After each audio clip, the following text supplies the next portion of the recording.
let's jump into something that can kind of be in the same bucket, in the same realm with annuities. It's something called the 4% rule.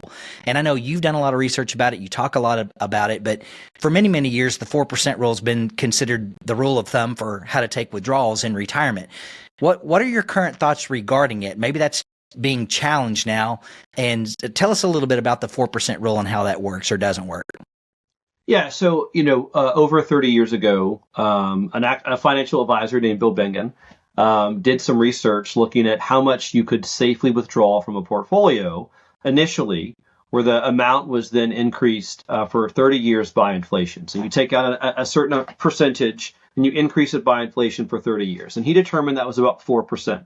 It's actually not named correctly. It should just be the 25 times rule, because really all it tells you is how much you can spend in the first year of retirement. After that, it increases by inflation. And it's obviously not perfect. There's lots of nuances around what it is. But if you survey like the landscape, some folks say it's like 2%. Some say it's over 8%. A lot of consumers think it's like 25%.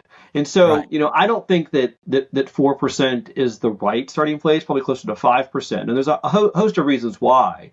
But it's not a bad, proxy to say, hey, you need about 20 times your annual portfolio income goal when you retire. So, I mentioned, Wade Pfau, Michael Finca. The three of us have done lots of research kind of asking this question, how much can you spend or how much do you need? And while, again, I don't know that 4% is correct, it's not 10%, it's not 25%. So it's in right. the ballpark. And I think that a lot of people that aren't aware of how much you have to have saved are a bit surprised by that. They don't realize how much you have to have saved for retirement to generate retirement income.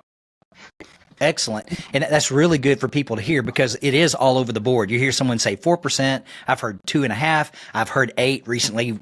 There's a famous person that said 10 or 12, and yep. there's been a lot of reaction to that. And so there's opinions all over the board.